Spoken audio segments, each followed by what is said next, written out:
आज हमारे साथ वरिष्ठ शिक्षाविद आए हैं। आइए उनसे कुछ बातें करते हैं कि आज Meerut institute of engineering and technology में कैसे आना हुआ और किस जो है विषय पर आज यहाँ पर छात्र छात्राओं से जो आपने की है चर्चा। नमस्कार सर, आपका बहुत बहुत स्वागत है Meerut institute of engineering and technology campus में। मतलब सर, आज जो आना हुआ उसका क्या जो है मेन मोटिव क्या था? आज किस जो है पर्पस के लिए आज आप MIT किस काम के लिए ऐसे आना हुआ? धन्यवाद अजय जी। आज Meerut institute of engineering technology के सिविल इंजीनियरिंग विभाग ने एक परिचर्चा का आयोजन किया।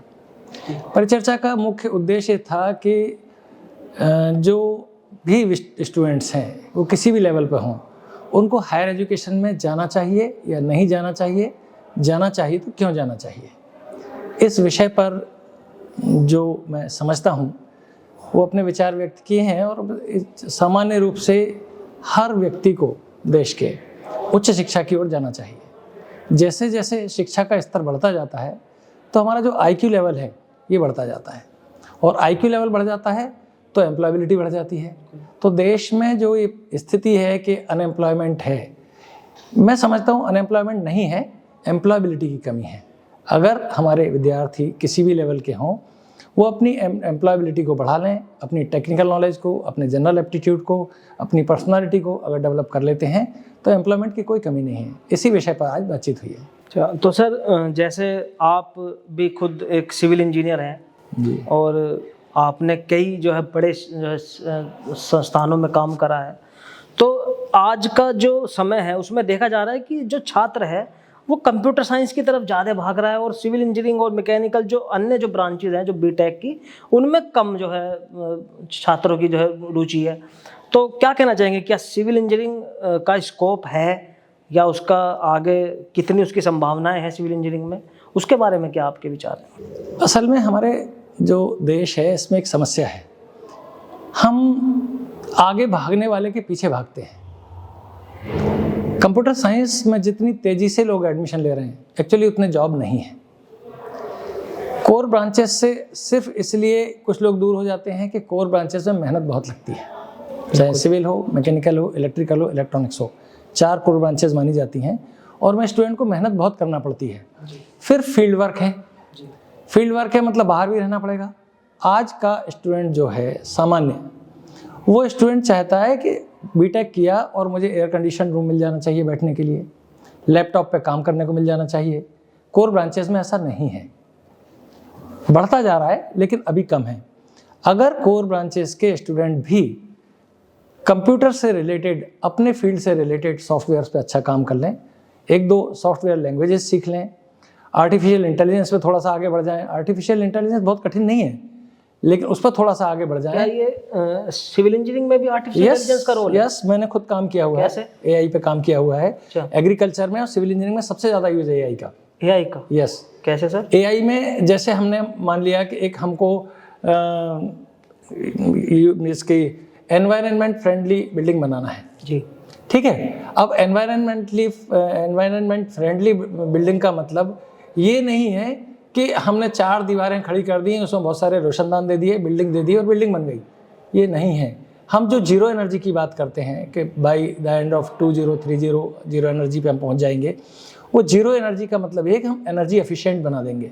एनर्जी एफिशिएंट बना देंगे तो हमारी जो ट्रेडिशनल एनर्जी है इसका यूज़ कम हो जाएगा। हम कहते हैं कि जैसे आपने पूछा सिविल इंजीनियरिंग में स्कोप कम है, सिविल इंजीनियरिंग में स्कोप कम नहीं है। सिविल इंजीनियरिंग का नॉलेज लेके लोग नहीं निकल रहे हैं।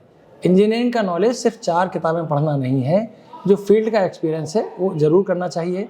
हमारे देश की जो नई शिक्षा नीति है उसमें भी ये है कि आप हर साल के बाद आपको इंटर्नशिप कराना है। इंटर्नशिप का उद्देश्य सर्टिफिकेट लेना नहीं है, वहाँ कुछ सीखना है। और अभी तो और अच्छा कर दिया है नई शिक्षा नीति में कि व्यक्ति 4 साल के लिए एडमिशन लिया, पहले साल 1 साल पूरा किया, वो नहीं पढ़ना चाहता आगे, कोई बात नहीं, उसे सर्टिफिकेट दे देंगे। 2 साल पूरे कर लिए, फिर नहीं पढ़ना चाहता, कोई बात नहीं, डिप्लोमा दे देंगे। 3 साल पूरा किया, उसको डिग्री दे देंगे, माइनर डिग्री। और 4 साल पूरा किया तो उसको फुल फ्लैश डिग्री मिल जाएगी। ये इसीलिए बनाया गया है कि हम डिफरेंट लेवल पे लोगों को ट्रेन कर सकें।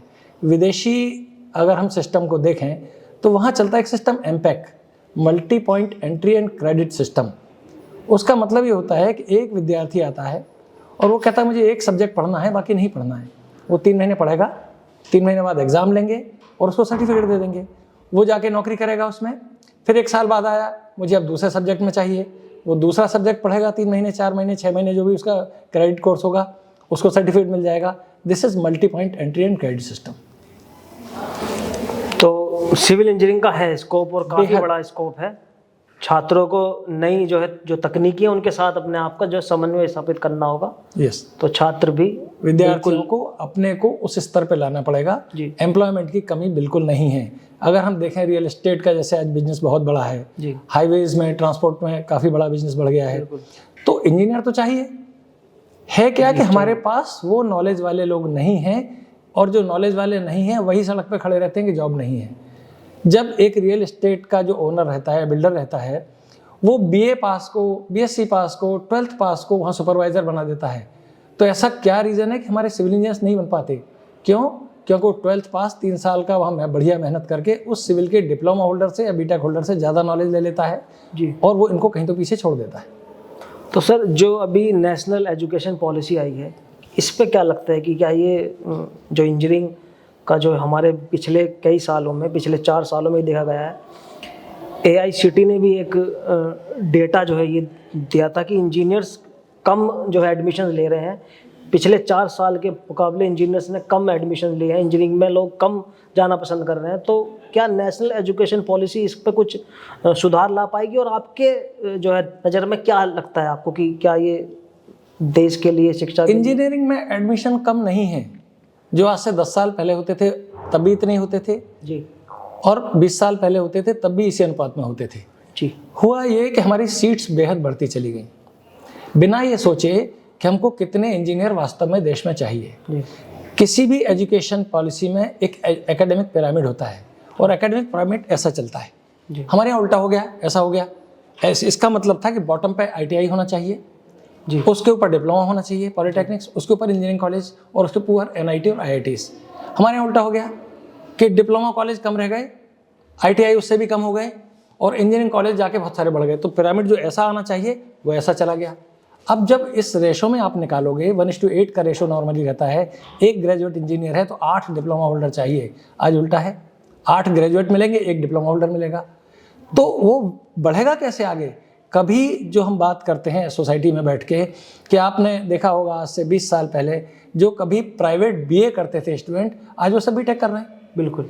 तो उसका IQ उतना नहीं है, IQ है नहीं, और बाहर हम बोलते हैं अनएम्प्लॉयमेंट है। अनएम्प्लॉयमेंट बिल्कुल भी नहीं है। हर इंजीनियरिंग ब्रांच में, सिविल में, मैकेनिकल में, इलेक्ट्रिकल में, इलेक्ट्रॉनिक्स में, या कंप्यूटर या उसकी अलाइड ब्रांचेज हैं, इन सभी में स्कोप है, बशर्ते कि उस दिशा में हम सोचें और मेहनत करें। जी सर, अभी आप कहाँ पर अपनी सेवाएं दे रहे हैं? अभी कहाँ पर आप? मैं पहले से बताऊं, पहले मैं 3 साल यहाँ रह चुका हूँ डीन एकेडमिक्स MIT और MIT मेरठ में, और ये मेरा सौभाग्य है कि आज फिर से यहाँ आया हूँ एक बार। जी, अभी वर्तमान में मैं HRIT यूनिवर्सिटी गाजियाबाद में वाइस चांसलर के रूप में अपनी सेवाएं दे रहा हूँ। जी।